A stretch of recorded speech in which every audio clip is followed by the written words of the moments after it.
এই প্রথমবার মুরগির ঝুরা মাংসটা রান্না করেছিলাম। এটা খেতে মাশাআল্লাহ অনেক টেস্টি ছিল। আপনারা চাইলে আমার রেসিপিটা ফলো করে ট্রাই করতে পারেন।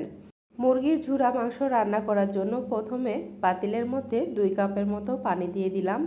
এখন মুরগির যে বুকের মাংসটা আছে সেই মাংসটা টুকরা করে 2-3 পিস করে কেটে নিয়েছি। পানির মধ্যে দিয়ে সামান্য একটু আদা রসুন বাটা আর একটু লবণ দিয়ে দিলাম।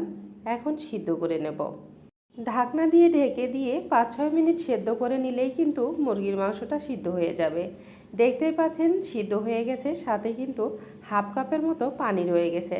পানিটা আমি মশলা কষানোর সময় ব্যবহার করব।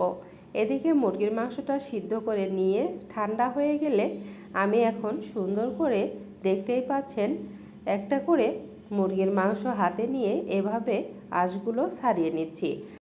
এভাবেই একটু সময় হাতে নিয়ে সবগুলো মাংস ঝুরা ঝুরা করে নিয়ে সরাসরি চলে যাব চুলায়।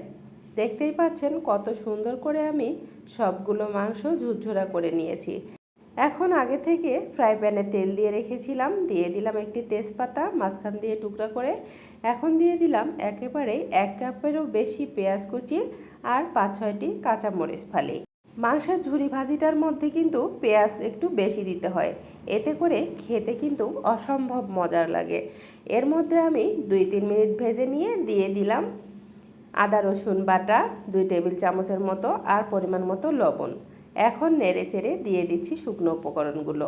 হলুদ গুঁড়া, মরিচের গুঁড়া, দিয়ে দিচ্ছি জিরার গুঁড়া, ধনিয়ার গুঁড়া আর গরম মশলার গুঁড়া। এখন মশলাগুলো তেলের মধ্যে 2-3 মিনিট ভেজে নিয়ে দিয়ে দেব এখানে ওই যে হাফ কাপ পানি রয়ে গিয়েছিল মাংসের মধ্যে, সেটা দিয়ে এখন মশলাগুলো কষিয়ে নিচ্ছি।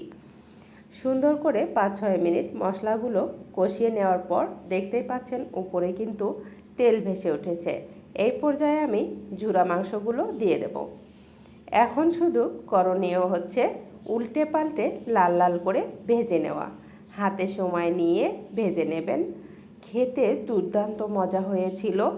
গরুর মাংসের কোনো অংশেই কম ছিল না। এতটা মজা লাগে মুরগির মাংসের ঝুরা মাংসটা, অবশ্যই ট্রাই করবেন। দেখতেই পাচ্ছেন ভাজতে ভাজতে কিন্তু একেবারে লাল লাল হয়ে গেছে। এখন চুলা থেকে নামিয়ে পরিবেশন করব গরম ভাতের সাথে। গরম ভাত, পোলাও, রুটি সব কিছুর সাথেই এই ঝুরা মাংসটা খেতে দারুণ লাগে। ঝুরা মাংসটা থেকে এত সুন্দর ফ্লেভার আসতেছে আপনাদেরকে আমি বোঝাতে পারবো না। কালার দেখেই অবশ্যই বুঝতে পারছেন এটা কতটা লোভনীয় আর মুচমুচে ছিল। অবশ্যই ট্রাই করবেন আর আমাকে কমেন্টে জানাবেন। ভালো থাকবেন, সুস্থ থাকবেন। আল্লাহ হাফেজ।